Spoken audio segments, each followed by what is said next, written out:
Assalamualaikum warahmatullahi wabarakatuh. Perkenalkan, nama saya Muhammad Indra Yuda dari Prodi Manajemen Bisnis Syariah dengan NIM 2210101048. Hari ini saya akan mempresentasikan sebuah BMC atau Business Model Canvas untuk memenuhi tugas kewirausahaan.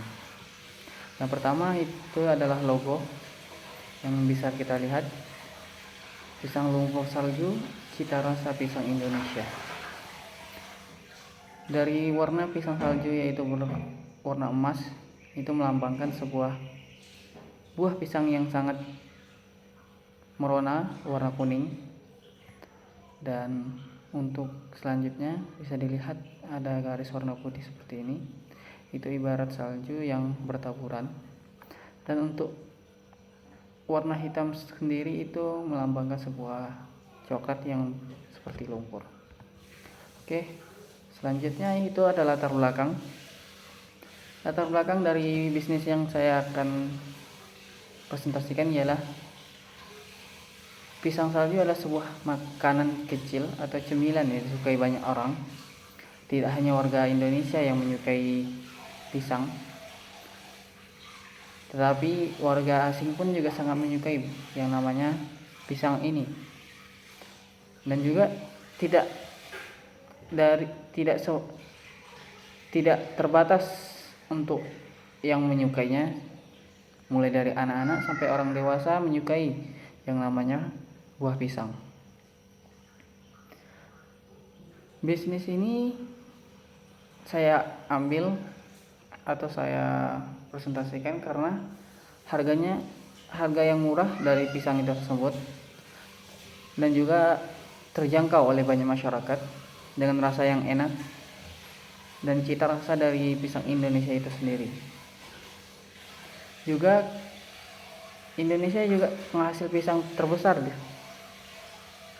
di dunia, yang mana tidak akan kekurangan yang namanya bahan baku seperti pisang itu sendiri.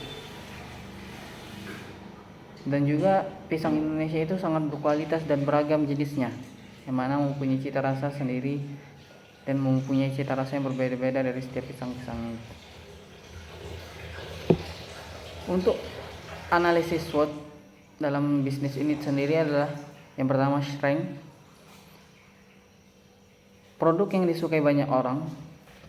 Pisang lumpur salju adalah sebuah makanan manis yang menyegarkan, yang mana cocok dinikmati berbagai kalangan, mulai dari anak-anak hingga orang dewasa. Yang kedua, biaya produksi sangat relatif rendah, yang mana membutuhkan bahan-bahan yang mudah didapat dan harganya terjangkau. Hal ini membuat bisnis ini memiliki margin keuntungan yang tinggi. Yang ketiga, ada pemasaran yang mudah. Pisang lumpur salju adalah makanan yang mudah dikemas dan dibawa. Makanan ini juga dijual di berbagai tempat seperti di pinggir jalan, di pasar, atau di restoran. Selanjutnya ada weakness. Daya tahan yang sangat singkat membuat makanan ini mudah meleleh dan tidak tahan lama. Makanan ini harus segera dikonsumsi setelah dibuat. Hal ini membuat bisnis ini harus memperhatikan faktor waktu dan tempat penjualan. Yang kedua ada konsumen. Konsumen yang terbatas kepada orang-orang yang diet, karena makanan ini tidak cocok untuk orang-orang yang diet karena memiliki manis dan berlemak. Yang ketiga ada saingan yang semakin banyak. Bisnis ini semakin populer di Indonesia. Hal ini membuat persaingan bisnis semakin besar dan ketat. Selanjutnya ada opportunities.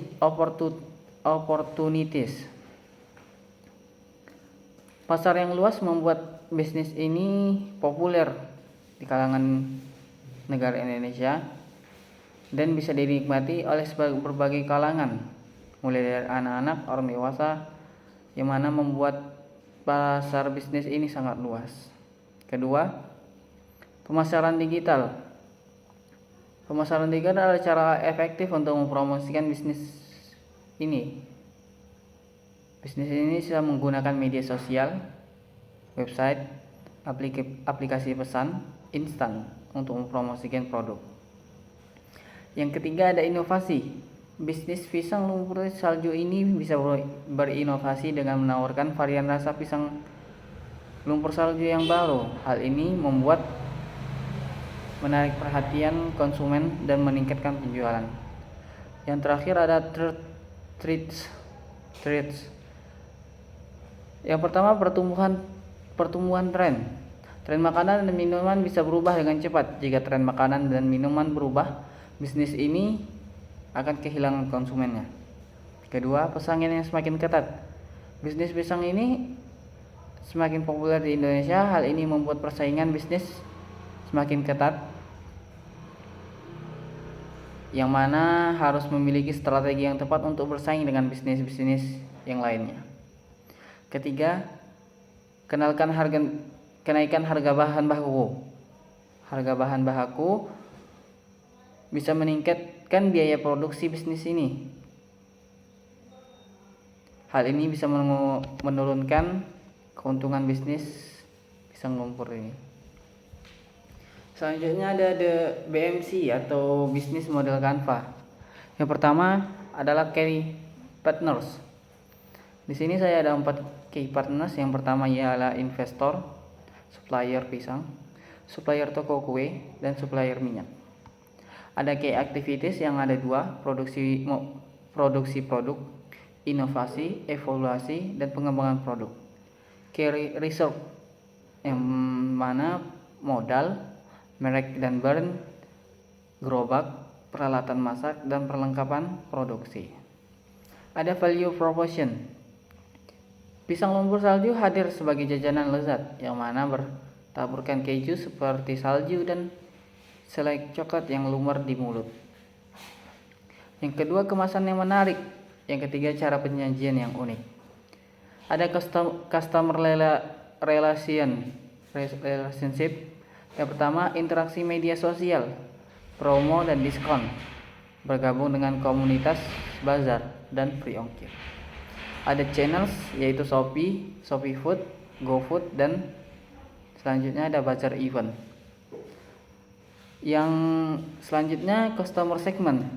Yang pertama, demografis, pria dan wanita masyarakat usia 5 tahun sampai 60 tahun, status pendidikan rendah, menengah, tinggi, pendapatan rendah, menengah ke bawah, menengah ke atas, dan tinggi ke atas.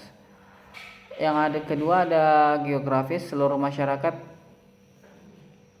3, behavior, masyarakat mencintai kuliner maupun tidak.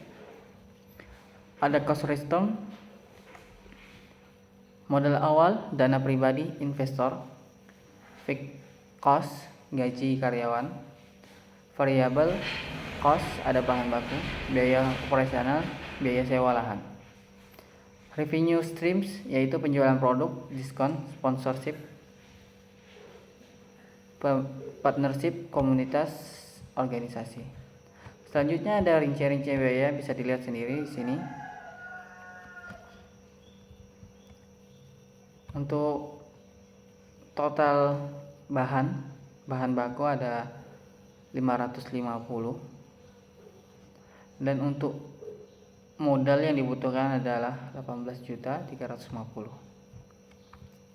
Kesimpulan yang dapat dari BMC ini ialah pisang mempunyai beragam jenis dan cita rasa yang mana membuat pisang ini digemari di Indonesia itu sendiri maupun di luar negeri.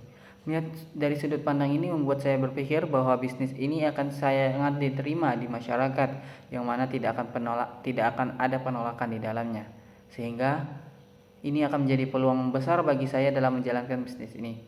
Dengan ini selesailah BMC yang saya buat. Saya berharap dapat segera mewujudkan usaha bisnis yang telah saya rencanakan. Terima kasih. Semoga ini bisa menjadi silsilah saya dalam menjalankan bisnis. Terima kasih telah melihat dan mendengarkan apa yang saya paparkan. Wabillahi taufiq wal hidayah. Wassalamualaikum warahmatullahi wabarakatuh.